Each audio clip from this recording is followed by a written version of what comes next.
Vous allez bien ce matin? Amen. Hein? Ça va bien dans le Seigneur. Ça va bien parce que nous avons sa grâce qui nous comble. Amen. On va commencer avec une couple de versets ce matin. Comme introduction à ce que nous allons regarder ensemble. Cette semaine, je méditais justement sur une des grandes bénédictions que nous avons en Jésus-Christ. Bénédiction de connaître Dieu. Et lorsque Paul parle concernant justement ce mystère qui a été révélé, le fait que nous ayons cette bénédiction-là et que nous participons à la promesse qui est en Jésus-Christ par l'Évangile, et le fait qu'on puisse venir à lui, et c'est une des grandes bénédictions que nous avons. Ça nous dit dans Éphésiens 3, 12, en lui, en Jésus-Christ. Nous avons la promesse que Dieu a faite à Abraham. Nous avons la promesse qu'il nous donne à travers les paroles des prophètes et la parole du Seigneur lui-même.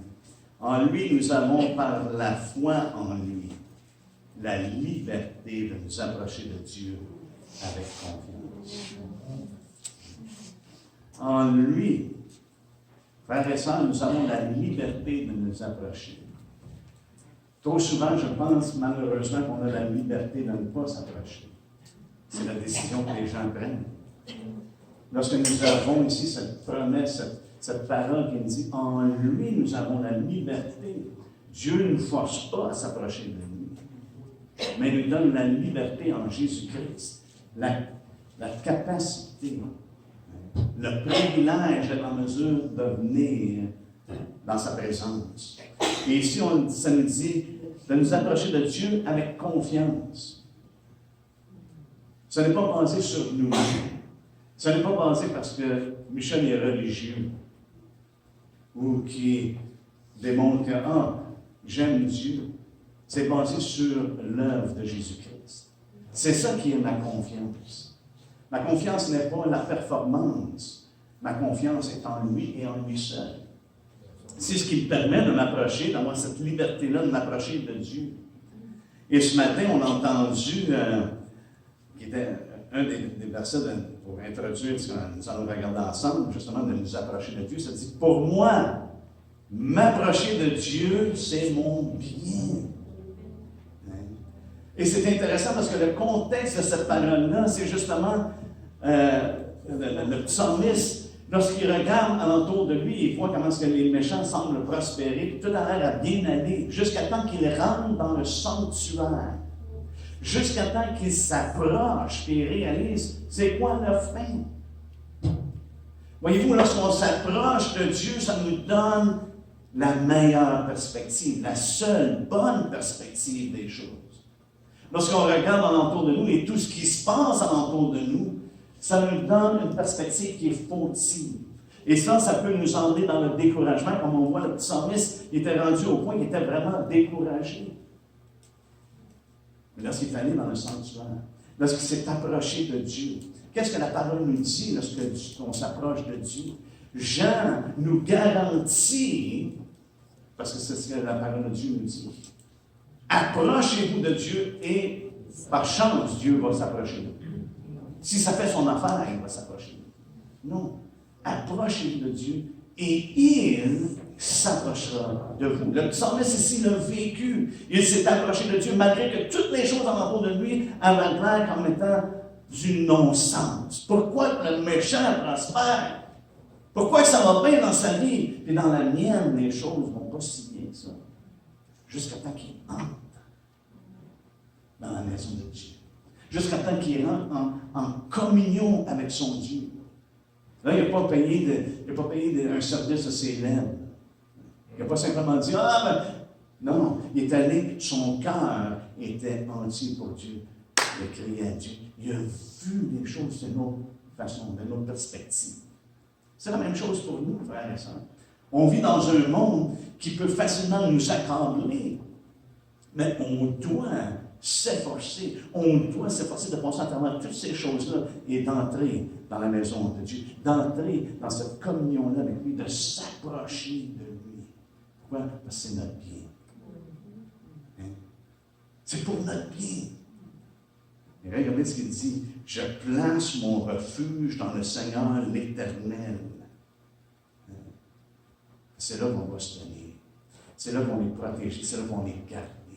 C'est là qu'il veille sur nous et qu'il nous comble de sa grâce afin de raconter toutes ses œuvres. Parce que le Seigneur a fait de grandes choses. Et c'est lorsqu'on est dans sa présence, lorsqu'on s'approche de lui, qu'on en devient de plus en plus conscient. Et justement, cette semaine, le verset vraiment que je méditais dessus se retrouve dans Hébreu. En fait, il y a deux versets dans Hébreu, deux passages, et on connaît très bien ce verset-là. On le mentionne souvent, et puis je pense que l'Esprit nous le rappelle à maintes reprises dans nos vies personnelles. Suite au fait que Dieu s'est révélé par son Fils dans les derniers temps. Suite à voir que Jésus-Christ est élevé au-dessus de tout. Il est au-dessus des anges. Et Dieu l'a élevé et les anges l'adorent. Lorsqu'on le voit dans sa grandeur, dans sa splendeur, frères et sœurs, c'est ce que ici l'apôtre va faire appel ou va nous rappeler de. Okay? Et lorsqu'on voit que nous avons un si grand salut en lui, que Dieu a appuyé le témoignage qui a été rendu de son Fils, lorsqu'on voit qu'il est le souverain sacrificateur miséricordieux et fidèle dans le service de Dieu pour l'expiation des péchés, lorsqu'on voit ces choses-là dans l'Hébreu, au début d'Hébreu, lorsqu'il nomme ces choses-là, que nous sommes devenus participants de Christ. Alléluia. Quelle bénédiction! Cette bonne nouvelle qui nous est donnée. Et le fait à partir du verset 14 qui nous dit, du chapitre 4, excusez, Hébreu 4. Hein? On a juste regardé le résumé de chaque chapitre. Mais au chapitre 4, ça nous dit, au verset 14, ainsi, puisque nous avons un grand souverain sacrificateur qui a traversé les cieux, Jésus, le Fils de Dieu, demeurons fermes dans la foi que nous professons. Pourquoi? Parce que Jésus, c'est celui qui a accompli l'œuvre. Jésus, c'est celui qui est entré dans les cieux.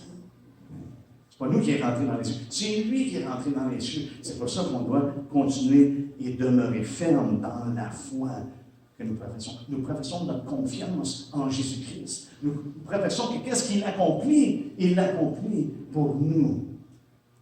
Il l'a accompli pour nous approcher de Dieu.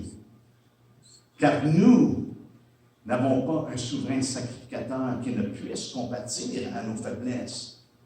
Peut-être que vous êtes ici ce matin, et je ressentais ça, il y en a peut-être qui vivent des choses. Vous êtes dans un temps de faiblesse. Vous ressentez, mais savez-vous quoi? On doit être comme Paul, on doit se glorifier dans nos faiblesses. Pourquoi? Parce qu'on a ce privilège, on a cette liberté-là de nous approcher de Dieu. Et de le faire avec confiance. Que ça ne dépend pas de moi. J'ai manqué à maintes reprises. Mais la parole de Dieu nous dit, si on pêche, si on a péché, de quoi? De confesser notre péché. Il est fidèle et juste pour nous pardonner et de nous purifier. Autrement dit, on est lavé, c'est propre. Il n'y a jamais personne qui a su qu'il y avait un dégât là. Dieu le met dans la mer de l'oubli.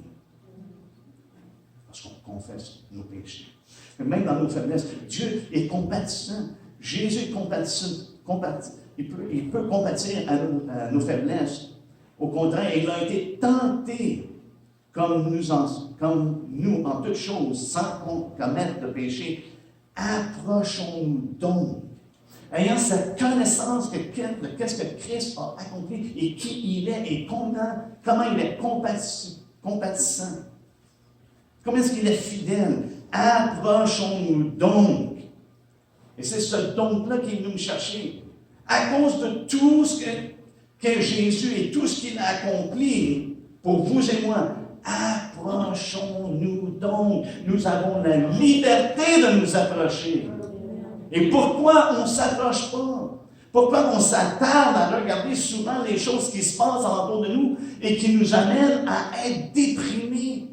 Ou qui nous amènent à aller de reculons au lieu d'aller de l'avant dans le Seigneur? Et de croire dans notre foi que notre Dieu, il n'y a rien d'impossible. Et il est sur le trône. Et il est en contrôle. Alléluia. Il n'y a rien de ce qui se passe aujourd'hui que le Seigneur ait pris au dépourvu. Il est celui qui règne. Et nous avons reçu une invitation. Et non seulement une invitation, mais une exhortation de s'approcher de lui. C'est comme si l'Esprit nous pousse à travers sa parole. Il dit, approchez-vous de Dieu. Approchez-vous de lui. Il va s'approcher de lui. Vous devez être confiant de ça. Vous allez avoir l'assurance que Dieu va s'approcher. Il va vous rencontrer là, dans votre besoin. Et c'est ce qu'il dit ici. Approchons-nous donc avec assurance du trône de la grâce, afin d'obtenir miséricorde et de trouver grâce. Ça ne dit pas, afin que vous puissiez peut-être obtenir miséricorde et de trouver grâce. Mais il dit, approchez-vous de Dieu avec confiance, avec assurance, afin d'obtenir miséricorde. Et c'est le trône de la grâce, pour ça. Ce n'est pas quelque chose qu'on mérite. C'est quelque chose à cause que Dieu est amour, à cause de son amour et de sa grâce. Il veut nous accorder. Il nous invite à recevoir de sa part, afin d'obtenir miséricorde et de trouver grâce pour être secourus dans nos besoins. Dieu sait qu'on a des besoins. Et vous savez quoi? Il connaît nos besoins beaucoup mieux que nous. J'en remarque quelque chose, plus je m'approche de Dieu, plus mes besoins semblent changer. Ils sont comme raffinés. Je m'aperçois que les choses que je pensais que j'avais besoin, je ne sais pas vraiment ce que j'ai besoin. Les choses, peut-être que j'ignorais que j'avais besoin, je réalise à quel point j'en ai besoin. J'ai besoin de l'Esprit de Dieu, frères et sœurs, dans ma vie, et de la plénitude de l'Esprit, la plénitude de Dieu dans ma vie, comme il ne me semble jamais auparavant.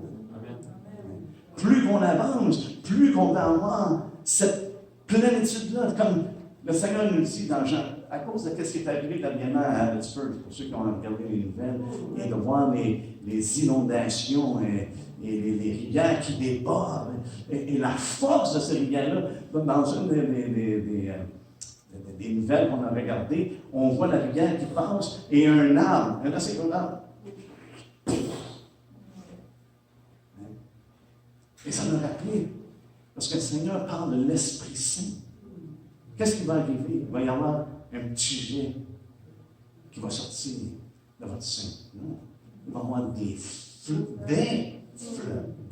fleuves.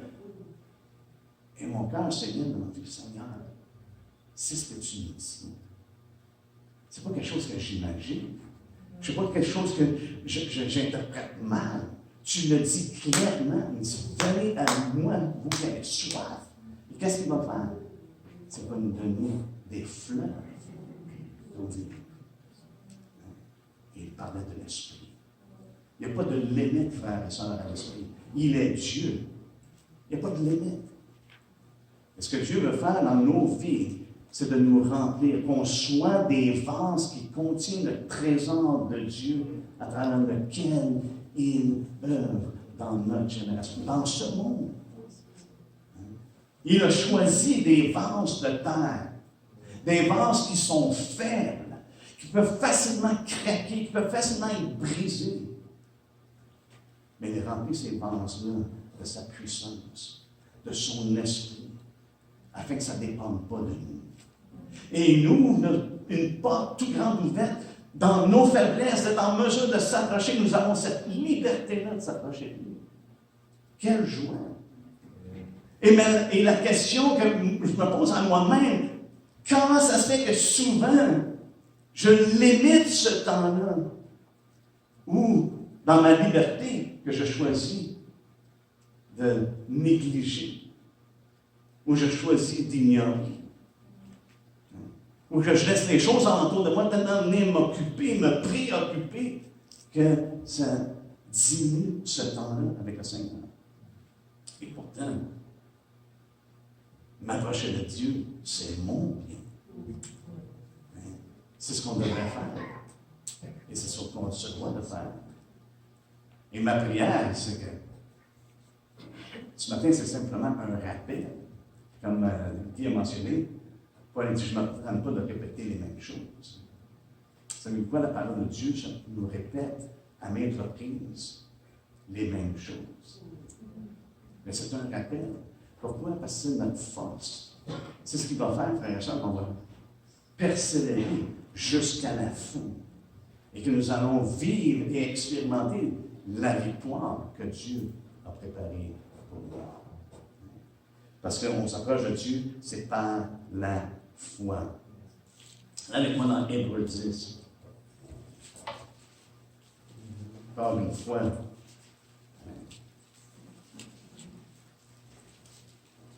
Dans Hébreux 10, parce que la parole nous mentionne, à partir du verset 19,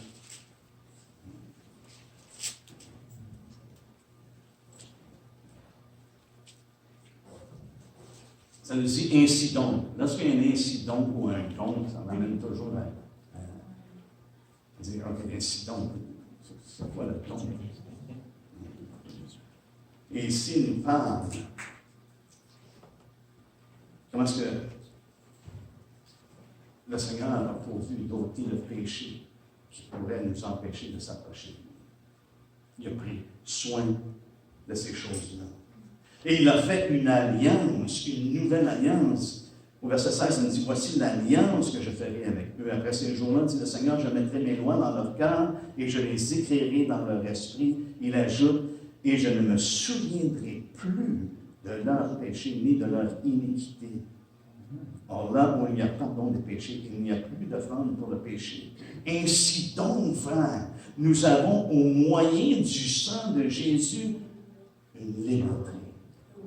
Une libre entrée dans le sanctuaire par la route nouvelle et vivante qu'il a inaugurée pour nous au travers du roi, c'est-à-dire de sa chair. Et nous avons un souverain sacrificateur établi sur la maison de Dieu.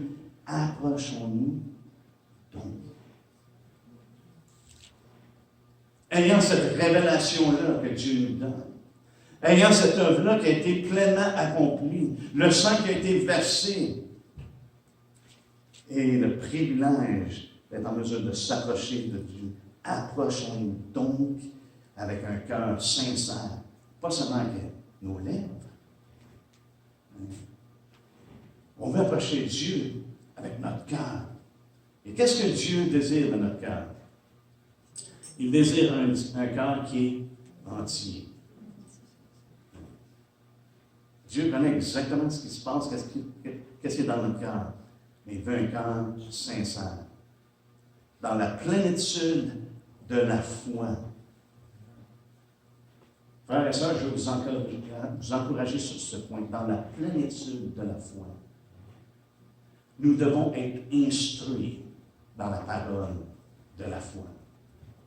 Plus nous sommes instruits dans la parole de la foi, plus notre foi augmente, plus nous allons être attirés et même poussés de s'approcher de Dieu. Parce que Dieu est merveilleux. Il est bon, il est juste, il est amour. Et plus que l'on progresse, plus que nous sommes remplis de cette plénitude de la connaissance de la vérité, ce n'est pas un problème de s'approcher de Dieu. Ça devient le désir ultime de nos cœurs, de s'approcher de lui. Il nous approchons-nous donc avec un cœur sincère dans la plénitude de la foi, tout ce que Dieu nous a révélé à travers sa parole, par son esprit, les cœurs purifiés d'une mauvaise conscience. Je n'ai pas besoin de traîner des vieilles affaires dans mon esprit, dans mon cœur, dans mes pensées. Lorsque je confesse, la foi me dit que Dieu me pardonne. Et non seulement il me pardonne, mais il me purifie de toute iniquité. Pas seulement les petites iniquités. Pas les petites choses qui... Non, mais ça c'est facile à pardonner. Non, il me pardonne de toute iniquité. Il me purifie de toute iniquité. Les cœurs purifiés d'une mauvaise conscience et le corps lavé d'une eau pure.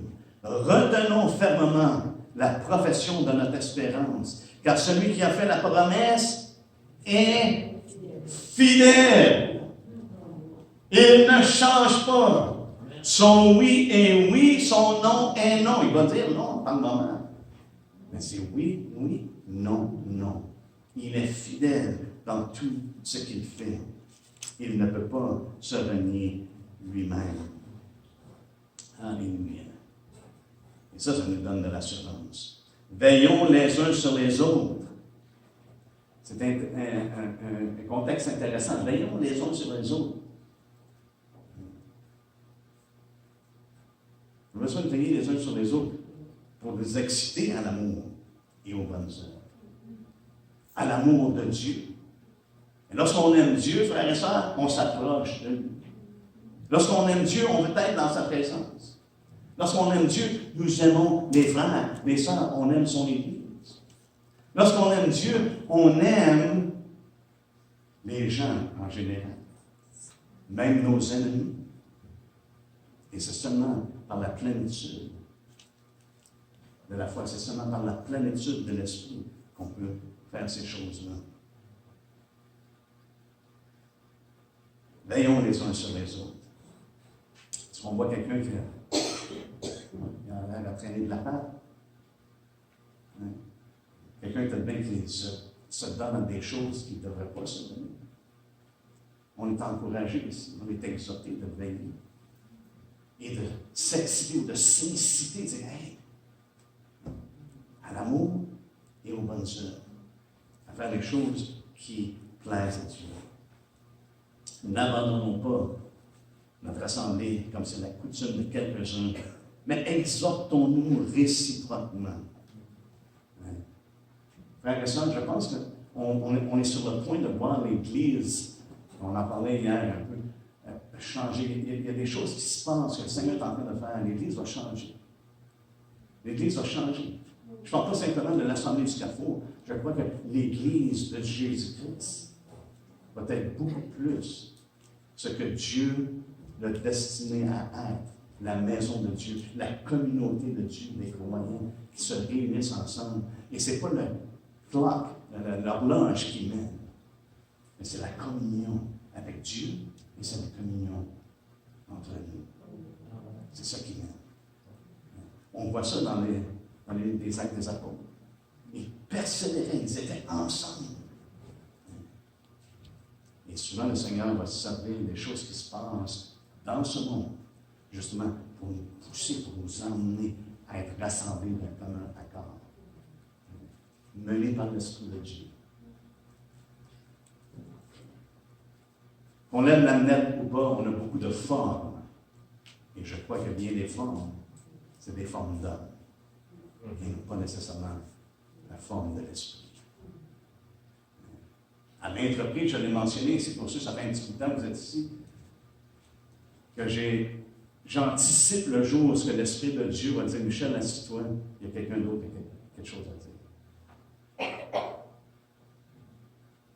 Lorsque cette personne-là est en train de dire quelque chose et termine, il y a quelqu'un d'autre qui dit, Seigneur m'a mis quelque chose à cœur et en mesure de dire. On est programmé, frères et sœurs, pour des sermons.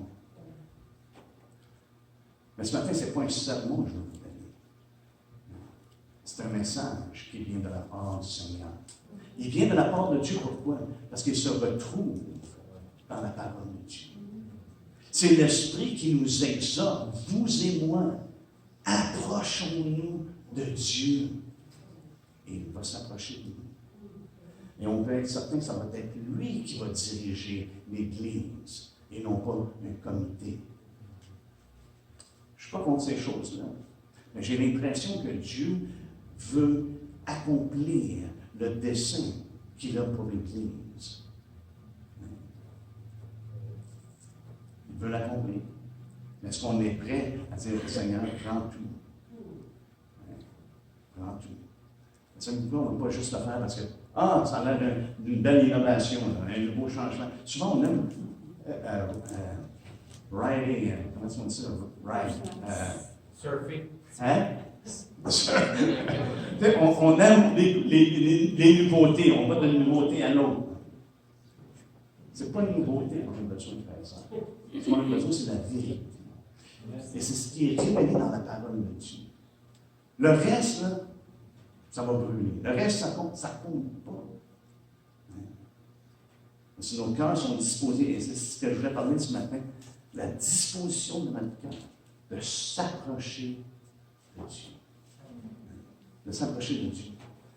Et d'être prêt à dire, Seigneur, nous, on abandonne. Pas l'assemblée, pas toi. On s'abandonne à toi. Prends, change. Donne-nous ta grâce, Seigneur Dieu. Remplis-nous de ton esprit afin qu'on puisse simplement dire à ta parole, Seigneur. À ta parole. C'est ce qui compte. C'est ce qui compte, à ta parole. Mais il y a une façon que la parole de Dieu nous dit d'approcher Dieu. Et je crois que souvent, c'est minimisé. Parce qu'on voit dans la parole de Dieu comment s'approcher de lui. Lorsque Moïse est allé voir pour le buisson qui brûlait, hein, il n'y a pas juste ok, là j'arrive. Peut-être qu'au début c'était ça, il disait, c'est même ça, ce qui se passe, je vais aller voir, il faut absolument que j'aille ça. Ça vient de wow! Oh, t'es sur lui. Tu viens dans la présence de Dieu, tu viens avec humilité. Tes droits, là, c'est pas tes droits. C'est cette communion avec Dieu. Tu es en présence du Dieu créateur, du ciel et de la terre. Tu es en présence du roi des rois, le Seigneur des seigneurs. C'est pas n'importe qui pouvait rentrer dans la chambre du roi. Pour aller avoir une audience avec le roi. Il ne se rentrait pas comme tu voulais, de la façon que tu pensais qu'il était bonne. Et le Seigneur a dit à Moïse, ôte tes souliers. Et la même chose est arrivée avec Josué. Lorsqu'il a vu le capitaine de l'armée, hey, tu sais, avec nous autres, t'es pas là. Je suis capitaine de l'armée. Ah, OK. Il lui a dit, ôte tes souliers. On a besoin d'enlever nos souliers, de rentrer dans sa présence avec humilité. Sans nos droits, mais avec la liberté qu'il nous a donnée en Jésus-Christ, par la foi en lui, par l'œuvre qu'il a accomplie. Allons ensemble dans Ecclésiaste. On va regarder le prédicateur, ce qu'il a dit.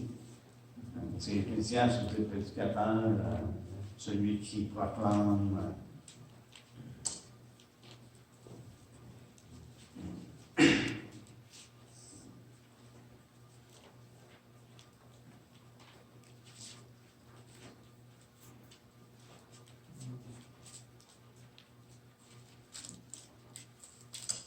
C'est que l'Ecclésiaste s'est donné, justement, s'est appliqué à rechercher et sonder ces choses-là.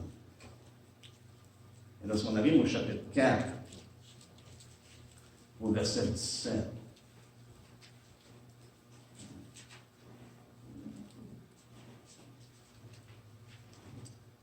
ça nous dit, prends garde à ton pied lorsque tu entres dans la maison de Dieu. Approche-toi pour écouter plutôt que pour offrir le sacrifice des insensés, car ils ne savent pas qu'ils font mal. Ne te presse pas d'ouvrir la bouche et que ton cœur ne s'entende pas d'exprimer une parole devant Dieu, car Dieu est au ciel et toi sur la terre. Que tes paroles soient donc peu nombreuses, car si les songes naissent de la multitude des occasions, des occupations, La voix de l'insensé se fait entendre dans la multitude des paroles. Lorsque tu fais un vœu à Dieu, ne tente pas de l'accomplir, car il n'aime pas les insensés. Accomplir le vœu que tu as fait, mieux vaut pour toi ne point faire de vœu, on a regardé ça les mercredis soirs un peu, que d'en faire un et de ne pas l'accomplir. Ne permets pas à ta bouche de faire pécher ta chair et ne dis pas en présence de l'envoyé ou de l'ange que c'est une inadvertance. Pourquoi Dieu s'irriterait-il de tes paroles et détruirait-il l'ouvrage de tes mains? Car s'il y a des vanités dans la multitude des songes, il y en a aussi dans beaucoup de paroles. C'est pourquoi crains Dieu. Le fait qu'il dit crains Dieu ou prends garde tout de suite au départ et il finit ce qu'il est en train de dire par crains Dieu, je crois que c'est le reflet d'ôter nos seigneurs en révérence envers Dieu. De craindre, de le révérer pour qui il est. C'est comme ça qu'on approche Dieu. Avec crainte. Regardez ce que l'Ecclésiaste dit en conclusion. Vous savez, là, dans le passé, on a regardé à quelques reprises quelques livres ou épîtres qu'on a vus ensemble. Et souvent, j'ai ouvert ces temps de discussion-là, ou d'examiner ces épîtres-là, en regardant la conclusion en premier. On regarde la conclusion, qu'est-ce que l'apôtre voulait dire, ce qu'il voulait qu'on retienne. Et après ça, on regarde au détail de qu'est-ce qu'il a dit. Et si on regarde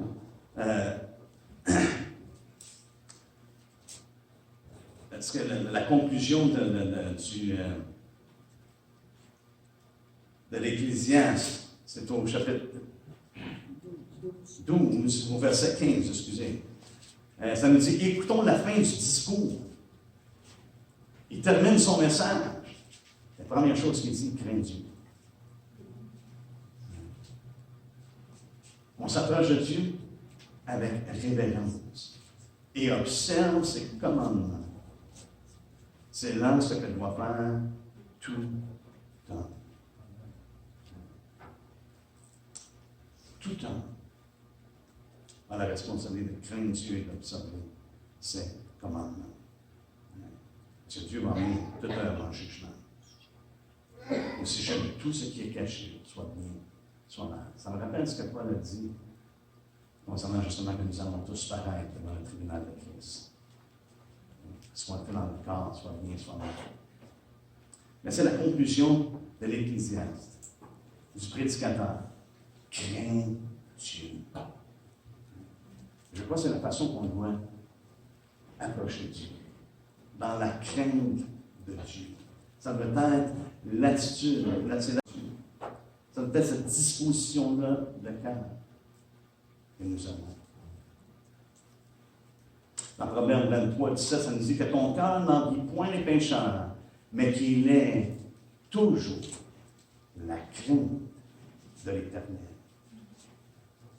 Et à maintes reprises, on entend dans les Écritures que la crainte de l'Éternel est le commencement de la sagesse.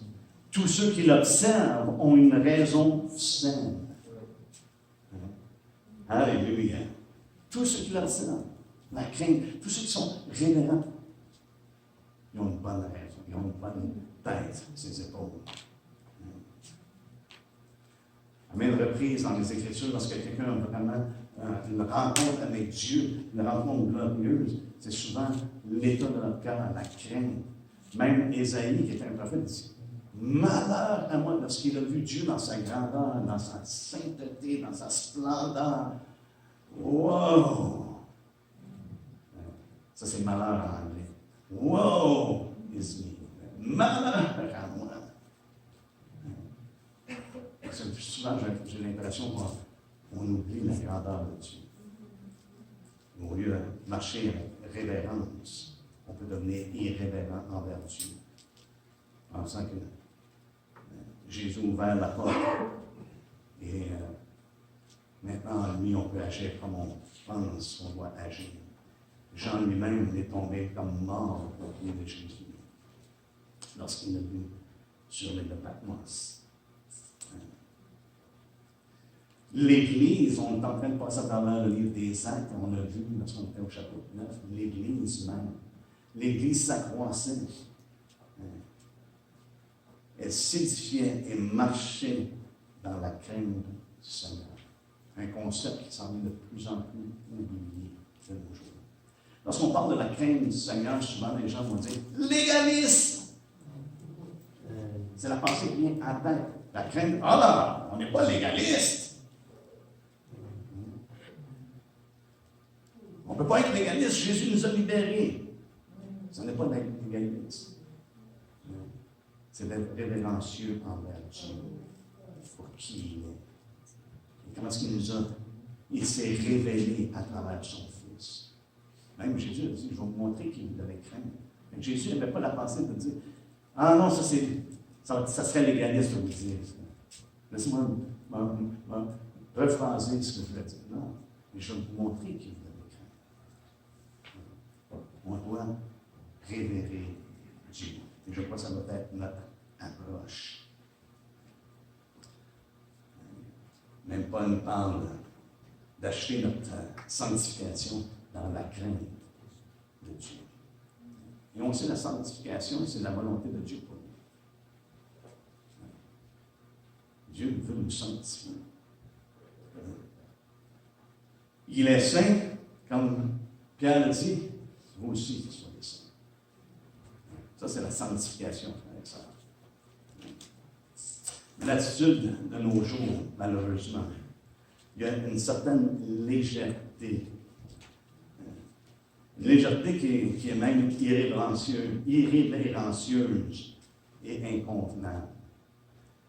C'est quasiment sa ligne de grossièreté, des fois, comment est-ce que les gens approchent Dieu.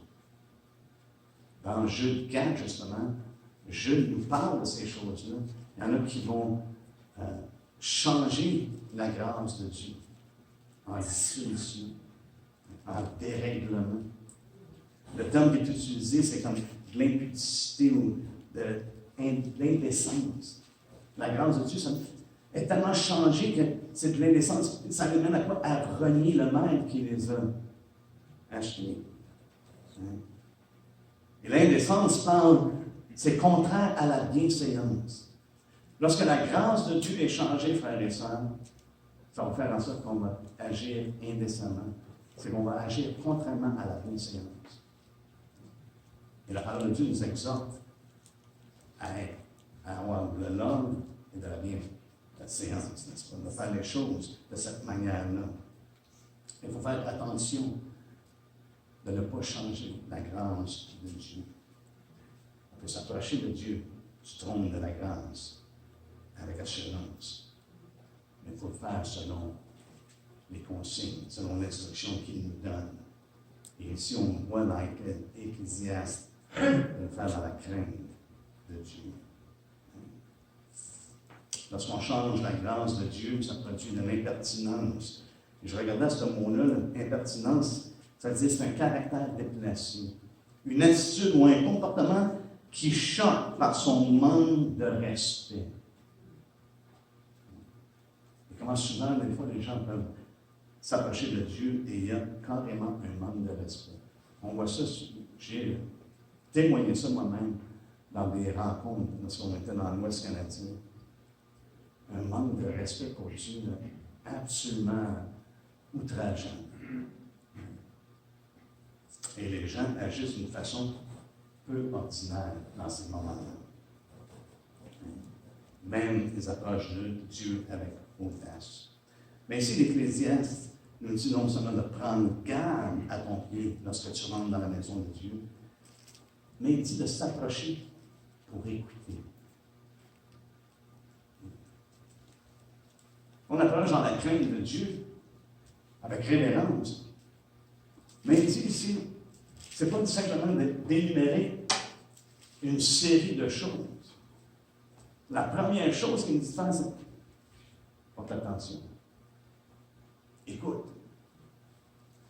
Et je trouve intéressant que dans l'Apocalypse, le Seigneur fait référence lorsqu'il parle aux églises, que celui qui a une oreille entendre ce que l'Esprit dit. Des fois, on est tellement rapide, on veut tellement dire de choses à Dieu. On dit des choses qui ne sont pas nécessairement les meilleures. Et on oublie que la relation avec Dieu, cette communion-là, n'est pas unidirectionnelle. On s'échange sur lui, on s'en va. Mais ça dit, écoutez. Parce que Dieu va nous parler, c'est comme Guy disait ce matin, lorsqu'il donnait le sermon d'exaltation, c'est merveilleux la parole de Dieu nous parle. Dieu nous parle à travers les Écritures. Il nous parle par son esprit. Mais c'est en accord avec ce qu'il nous a déjà dit.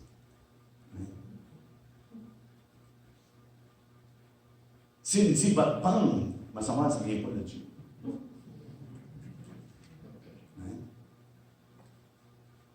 Mais lorsqu'il me dit approche-toi, avec assurance, là je sais que l'Esprit est en train de parler. Et il y a bien des choses de cette manière que le Seigneur nous parle. Reproche pour écouter. Une des reproches du roi Saül, c'est qu'il n'avait pas écouté. Il pensait qu'il avait écouté, mais il n'avait pas écouté. Il a fait le contraire de ce que Dieu avait dit à travers Samuel. Et c'est pour ça que la parole nous dit que l'obéissance est mieux que le sacrifice. On est mieux de bien écouter, de bien entendre, afin qu'on puisse demander selon la volonté de Dieu et non pas selon nos propres pensées. Même, c'est plus que ça, frères et sœurs, parce que écouter, c'est un ordre. Dieu nous dit d'écouter, c'est un ordre. Même Jésus nous dit, faites attention de la manière dont vous écoutez. Et il l'a mentionné, des fois, on pense d'avoir compris, quelqu'un a compris quelque chose, et on n'a peut-être même pas bien entendu, on ne peut peut-être même pas bien écouter. Ça m'arrive souvent. Ma femme peut le témoigner. Des fois, mon attention, mon entendement n'est pas toujours correct. Écoutes-tu? Ah, oui. C'est quoi? Et je pense qu'on peut faire ça avec le Seigneur. On approche Dieu, on n'est pas attentif, on n'est pas à l'écoute. Combien d'entre nous approchent Dieu dans cette attitude-là, dans cette disposition-là, d'être à l'écoute? Se pourrait-il que Dieu nous parlerait? Frères et sœurs, il nous parle continuellement. Il nous a donné sa parole. Il parle dans ces derniers temps par le Fils. Donc, ça doit être normal pour nous de s'approcher et d'être à l'écoute. Peut-être que le Seigneur veut nous dire des choses, soit générales ou spécifiques, ou nous emmener à délaisser certaines choses, ou à examiner là où nous sommes. Mais son but, ce n'est pas pour qu'on s'éloigne. Au contraire, c'est qu'on s'approche de plus en plus. Parce qu'il s'approche de nous. Il nous donne les oreilles pour entendre ce que l'Esprit dit. Mais regardez avec moi dans Jérémie. Allons dans Jérémie.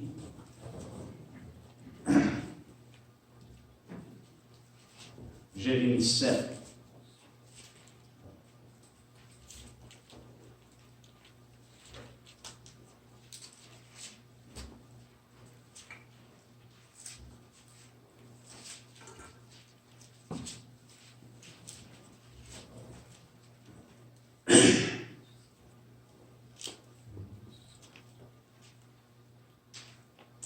On achève.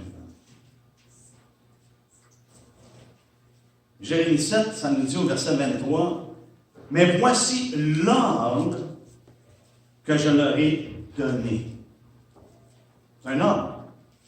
« Écoutez ma voix, et je serai votre Dieu. » T'écoutes pas, je ne suis pas ton Dieu. Parce que Dieu, c'est celui qui m'aime. C'est celui qui est en charge. C'est lui qui dirige nos pas. Voici l'ordre que je leur ai donné. Écoutez ma voix et je serai votre Dieu et vous serez mon peuple. Marchez dans toutes les voies que je vous prescris, afin que vous soyez heureux. Ça ne vous rappelle pas ce que Jésus a dit aux disciples, d'aller faire d'autres disciples et de leur enseigner tout ce que je vous ai prescrit. Marchez dans toutes les voies que je vous prescris. On a besoin d'entendre le Seigneur. On a besoin d'être à l'écoute. C'est un ordre qu'il nous donne de venir dans sa présence avec révérence et d'avoir les oreilles attentives, nos cœurs attentifs. Parce que Dieu parle. Il ne dit pas des niaiseries. Ce qu'il dit, on peut être confiant. Ça va toujours être appuyé. Mais qu'est-ce qu'il a déjà révélé? Mais il peut nous diriger dans des choses personnelles. Il a dirigé, on a vu ça dernièrement, il a dirigé Paul. Il a dit non, tu ne vas pas en Asie. Oh, on va aller non, tu ne vas pas là. Et lui, là, il lui donne la direction. Frère et sœur, c'est l'Esprit qui doit diriger nos vies. Amen. Comme j'ai mentionné, la relation avec Dieu, ce n'est pas unidirectionnel. Et je pense que le Seigneur veut qu'on vienne à lui, pas dans une capsule de temps. Des fois, on n'a pas le choix, parce que le travail ou quoi que ce soit. Mais de venir à lui et dire, Seigneur, je viens, j'écoute. Et puis, le Seigneur va vous parler, vous prier pour certaines choses vraiment spécifiques. Et je pense que c'est là qu'il y a la bénédiction lorsqu'on sait qu'on fait ce que Dieu veut qu'on fasse. Et la raison est également, je crois qu'on a besoin de vraiment écouter, parce qu'on peut avoir la tendance de demander mal. Genre nous fait part de ça. C'est important lorsqu'on prie, qu'on ne prie pas juste n'importe quoi, mais qu'on prie en accord avec sa parole. Qui nous donne de la perspicacité. On peut discerner la parole de Dieu. On va terminer avec Jean. Dans Jean, la parole de Dieu nous dit d'imiter Jésus, n'est-ce pas? Dans Jean 5, Jésus nous donne un exemple. Verset 30. Il nous dit, je ne puis rien faire de moi-même. Je pense qu'on peut tous dire Amen. Parce que je sais que Paul a dit Amen à ça aussi. Je ne peux rien faire. Mais je peux tout faire par celui qui me fortifie. Je ne peux rien faire de moi-même, d'après ce que j'entends. L'exemple de Jésus, c'est qu'il était à l'écoute. Même s'il était Dieu manifesté dans la chair, il était à l'écoute. D'après ce que j'entends, je juge, et mon jugement est juste, parce que je ne cherche pas ma volonté, mais la volonté de celui qui m'a envoyé. Et je peux vous garantir, le plus qu'on va s'approcher de Dieu, et plus qu'il s'approche de nous, nos désirs vont changer, nos demandes vont changer, parce que ce ne sera pas ce qu'on veut qui va être important, mais c'est de connaître la volonté de Dieu et de la mettre en pratique, de le faire. Si on va un petit peu auparavant, on a l'exemple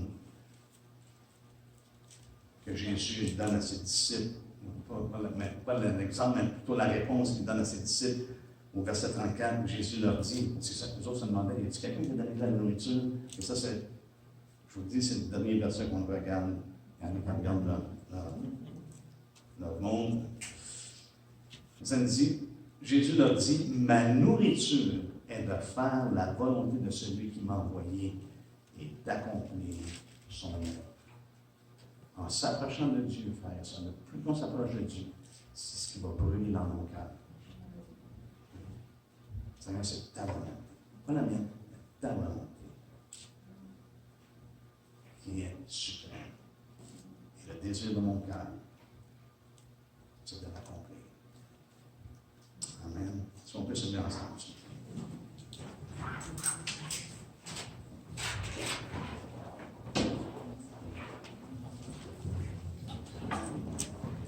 Quel privilège!